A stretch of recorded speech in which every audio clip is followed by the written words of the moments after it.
सॅटर्डेला log out करून घरी निघाले. बघते थोडा पाऊस चालू होता अँड नंतर बाईकवरती काही शूट नाही केलं. खाली आल्यावर अधिराज भेटला. अधिराजला घेतलं लिफ्टमधून.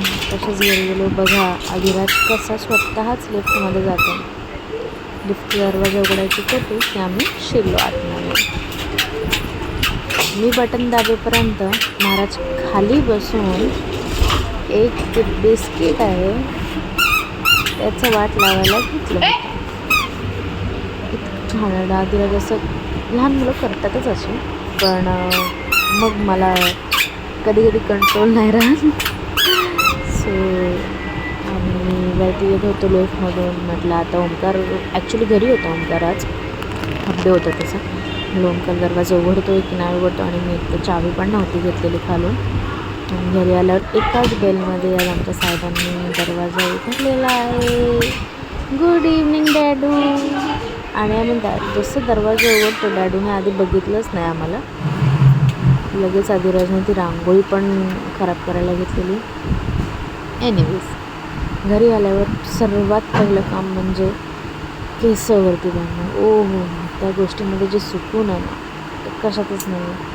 हां, ऑफिसमध्ये पण मी कधी कधी असे केसावरती बांधून असते, पण ऑफिस आहे तर तिथे काही गोष्टी म्हणजे नॉट कंपल्शन की असं केसावरती नाही बांधलं पाहिजे वगैरे, बट ते एक वेगळंच विचित्र वाटतं की असं केसावरती बांधून राहिलं. सो घरी आल्यावर तर माझं पहिलं हेच असतं की पहिला केसावरती बांधा, नंतर काय काम. तर मी बॅगेतून माझे डबे वगैरे काढले, बॅग ठेवून दिली जागेवर. तोपर्यंत ओंकारने बाहेर झोपला होता. सो त्याचं आवरलं सगळं हातवणं वगैरे. अँड मग काय नाही, मी अधिराजला घेतलं, त्याच्यासोबत थोडीशी मस्ती केली. कारण त्याचं असं असतं की घरी आल्यावर पहिल्यांदा मला घ्या तुम्ही, तुमची कामं बाजूला. मग इथे आम्ही थोडंसं कॅमेरासोबत मस्ती केली. अधिराजला ना आजकाल कॅमेरा खूप आवडायला लागला आहे. मी जेव्हा पण शूट करते ना तो आवर्जून येणार आणि पहिलं कॅमेरामध्ये बघून हसणार किंवा बाबा बोलणार, काहीतरी बोलणार की त्याने काहीतरी ना हातात घेऊन परत तेच काहीतरी खायचं होतं. आणि मी त्याला सांगते की बाय कर बाय कर, पण नाही, आम्हाला असं काही बाय वगैरे करायला आवडतच नाही. व्हिडिओ कॉलवरती पण आम्ही कधीच बाय करत नाही.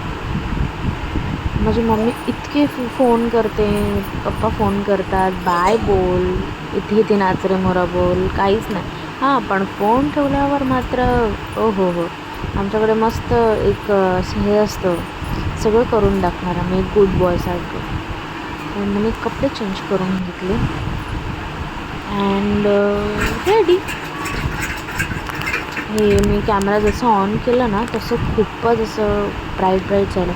तोपर्यंत मी कॅमेरा ॲडजस्ट केला. परत माझी आणि अधिराजची मस्ती चालू झाली. आणि घरी आल्यावर जे आपल्या बाळाशी खेळणं असतं ना ते एक नेक्स्ट लेवलचं सुकून देऊन जातं. म्हणजे जे युजली मी जेव्हा पण संध्याकाळची घरी येते म्हणजे वीकडेजला, तेव्हा असं त्याच्याबरोबर कधी खेळायला मिळतं कधी नाही, कारण तो आपलाच खेळत असतो. पण मी आज लवकर आली होती, लवकर लॉगआउट केलं होतं आणि घरी आले. त्याच्यामुळे मग मी अधिराजला कसं जवळ घेऊन असं कवटाळलं. कधी कधी असं त्याला असं ना आवळायचं वाटतं मला. तो वैतागतो ऑब्व्हियसली, बट मी नाही सोडत. मग मी तो चान्स नाही सोडत. त्याला ते धावायचं होतं गेअरवरतीच, तो धावतो खूप धावायचं असतं त्याला. आणि एखादी काहीतरी वस्तू दिसली की त्या वस्तूच्या शोधात आम्ही सतत असतो आणि ती वस्तू जोपर्यंत मिळत नाही तोपर्यंत आमचे प्रयत्न चालूच. आता इथे ना माझीच चूक होती. माझ्या खिशातले काही कॉईन्स होते ते मी जीन्स चेंज करताना तिथेच ठेवले आणि मग ते त्याचं लक्ष बरोबर असतं आपण कुठली गोष्ट काय ठेवतो ते बरोबर तो बघत असतो. सो ते त्याला ते कॉईन्सचे खेळून दिलं मी. थोडं 1-2 सेकंदावर कॉईन द्यायला काही हरकत नाही, पण तो पटकन तोंडात घालतो. त्याच्यामुळे मला भीती वाटते. आणि आमच्या मी जेव्हा लहान होते तेव्हा आमच्या चाळीत असा एक सीन झालेला कॉईनवरून, त्याच्यामुळे मला खूपच भीती वाटते. मी कधीच माझ्या बहिणींनासुद्धा असं कॉईन वगैरे घालायला दिलं नाही आहे तोंडात. किंवा त्यांच्यासमोर कधी कॉईन घेऊन गेले नाही. तर ते तर माझं बाळ आहे, मला तर मी अजिबातच कॉईन वगैरे त्याच्याजवळ ठेवत नाही कधीच. तर जरी कॉईन्स असतील तरी आम्ही त्याला एका डब्यात टाकून देतो आणि तो डब्बा त्याला सांगतो की तू हलव, मग त्याच्यामधून छान आवाज येतो. तर तो त्या आवाजाला त्याला अट्रॅक्ट होतो आणि मग तो ते खेळत बसतो. सो असे करून कॉईन जमा करायची पण सवय लागते अँड ते वाजवल्यानंतर आवाज पण येतो. इथे मी त्याला माझ्या डोक्यावर ते कॉईन चिटकवून दाखवत होती आणि म्हटलं थांब तुझ्या डोक्यावरती चिटकवते. त्याच्या डोक्यावरती ते काही चिटकलं नाही. मग त्याला ते कॉईनच हवं होतं सारखं, जे मी त्याला घेऊनच नाही देत. आणि अशी आमची मस्ती चालू असते. कधी कधी असं तो त्याचा पण मूड असतो, माझा पण मूड असतो मस्ती करायचा. आईने रोज खेळलं पाहिजे त्याच्यासोबत. मी खेळते पण रोज एवढा वेळ नाही खेळत जेवढा वेळ आज खेळली होती. असं कधीतरीच होतं सॅटर्डे संडेला जेव्हा आम्ही दोघंच घरी असतो किंवा मी एखाद दिवस लवकर आलेली असते किंवा मी जाणारच नसते, मी सुट्टी वगैरे घेतलेली असेल, तर आम्ही असं खूप खेळतो. खूप म्हणजे खूप खेळतो. इकडून धाव तिकडून धाव आमचं चालूच असतं. सो अशी आमची मस्ती. त्यानंतर डॅडूला जायचं होतं बाहेर. डॅडूला म्हटलं हे घे तू आणि तू जा, नाही तर हा काय ऐकणार नाही. डॅडूचं आज बेत होता चिकन बिर्याणी बनवायचं. डॅडू सगळं आणायला जाणार होतं सामान. म्हटलं जा आणि लवकर ये. सो तोपर्यंत काय करायचं. तर आज आमच्या ऑफिसमध्ये सरांचा काय मूड झाला काय माहिती, सरांनी सगळ्यांना सांगितलं पावभाजी मागवा. सो टिफिन तसाच होता माझा, मी टिफिन खाल्लाच नव्हता आणि पावभाजी मागवलेली. सो 7-8 डबे जे पण काय मागवले होते त्याच्यामधून एक डबा उरला होता. तो मी घेऊन आली अँड म्हटलं आता काय करायचं, तर मी तो गरम करायला ठेवला होता. तो तेच गरम करत होते आणि ह्या साहेबांनी कुठेतरी काहीतरी टाकलं होतं. तेच मी बघायला गेली होती की काय टाकलं त्याने खिडकीतून. नक्की काय टाकलेलं ते समजत नव्हतं, पण काहीतरी टाकलं हे समजत तर नक्कीच होतं. आता इथे ही पावभाजी मी ॲक्च्युली घरी बनवणार होती, पण जाऊ दे, आज ऑफिसमध्येच होती त्याच्यामुळे मी आणलेली आहे. आणि आता मी ही जी बाईक आहे ही अधिराजच्या पणजोबा आणि पणजी म्हणजे ओंकारच्या आजी आजोबांनी घेतलेले आहे. ओंकारचे मम्मीचे आई वडील त्यांनी अधिराजला अन्नप्राशनच्या वेळी घेतलेले आहे. आणि आम्हाला त्याच्यावरती बसायला आवडत नाही बरं का. आम्हाला आहे ना ती फक्त मागून ढकलायला आवडते. आम्ही त्याच्यावरती कोणाला बसूनही देत नाही किंवा आम्ही स्वतःही बसत नाही. आम्हाला फक्त ती मागून ढकलायची असते आणि त्याचं सॉन्ग चालू झाल्यावरती फक्त हसायचं असतं. असा आमचा हा दिनक्रम. हे रोजचं चालू असतं आमच्याकडे. ही गाडी बरेच दिवस AC वरती ठेवली होती मी, AC मशीनवरती, पण त्याला तुम्ही बघू शकता त्याच्या पॅडलला वगैरे ना जंग लागलेला आहे. त्याच्यामुळे मी ती काढली आणि म्हटलं चालव जात होतं आणि असं ते मोठंही झालेलं आहे. म्हटलं बसून चालव तर कसलं काय. रजनी ना काय केलं माहिती आहे, माझं चष्म्याचं केस इथे होतं आणि ते त्यांनी खिडकीतून, तर ह्यानी माझं चष्म्याचं केस त्याच्यामध्ये माझं लेन्स आणि चष्मा होता ते सगळं टाकलं होतं. सामान टाकला होता गाडीच्या पायावर सगळं खाली पाडून. आणि आता माझा ऑफिसचा फोन तुला हवाय फोन चालत होता. आम्हाला असं फोन वगैरे चालायला खूप आवडतं आणि त्याला गुदगुलं करून दाखवतो. थोडंसं ऑफिसचं काम होतं माझ्याकडे, ते म्हटलं करेन. तर माझ्या लॅपटॉपला काय झालं होतं देवाला माहिती. इथे आजोबा आणि मोठ्याचा खेळ चाललेला. अधिराजचे बाबा आणि अधिराजला त्यांच्या पाठीवरती काही बसायचं नव्हतं, त्याला उतरायचं होतं आणि आजोबांना मात्र खेळायचं होतं. उतरला का अधिराज. चिकन बिर्याणी जी खूप टेस्टी झाली होती. मी तर नाही खाल्ली, मी चिकन बिर्याणी नाही खात आणि थोडीशी त्यांनी पावभाजी पण घेतलेली.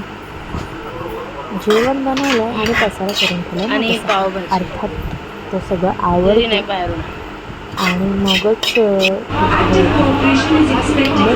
संडेला सकाळी मला जायचं होतं ठिकाणीच माल भरायला. ते इथे आजूबाजूला मस्त ट्रेनमध्ये कसं एन्जॉय करतो गाडीबरोबर बसून. त्याला ते वेगळंच काहीतरी वाटतं. ट्रेन खाली होती बेळगाववरून आली फास्ट आणि मस्त आजूबाजू जे जे जे जे करते सगळ्यांना बाय करते काय करते तसं चाललं. त्याला फिरायला खूप आवडतं आजूबाजूला. फिरायला म्हणालं सायकल असतो कुठेही चला एकदम एक्साइटेड. तर त्या आईसोबत आम्ही थोडंसं फोटोशूट केलं आणि आम्ही पोचलो आमचा माल आणायला. इथे आम्ही आता सध्या लहान मुलांचे कपडे घ्यायला सुद्धा आम्ही सुरुवात केलेली आहे. हे आमचं लास्ट डेस्टिनेशन होतं इकडचं. आमचा सगळं बाकीचा माल घेऊन झाला होता आणि पण झोपला.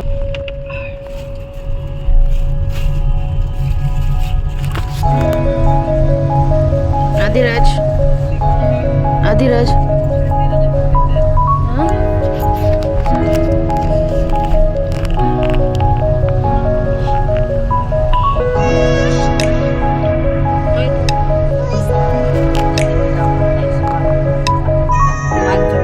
लाडू आदिराज आदिराज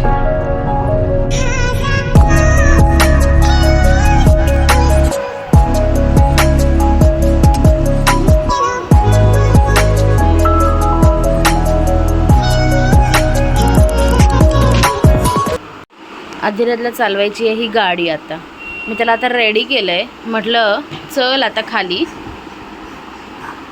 तर त्याला हे असं नखरे करायचे.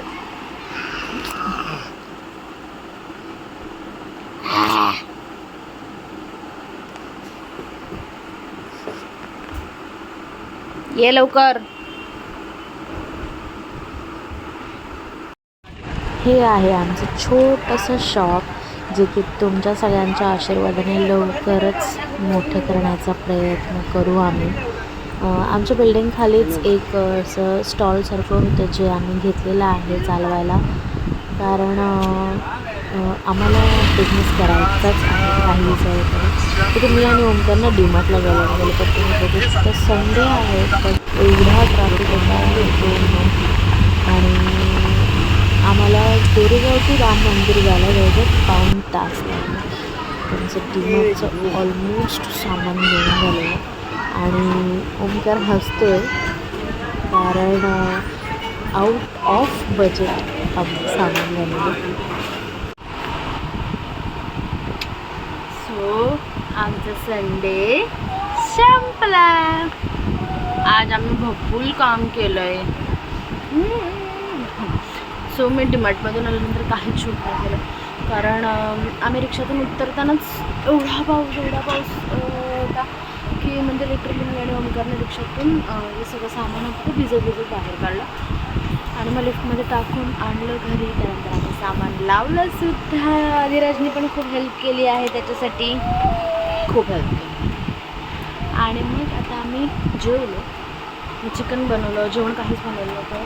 कुकर लावलेलं पप्पांनी आणि भाताचं कुकर लावलेलं. असं मी आल्यावरती ओमकारने चिकन आणलं, चिकन बनवलं, भाकली बनवली आणि ऑमलेट बनवलं आहे ना शोना.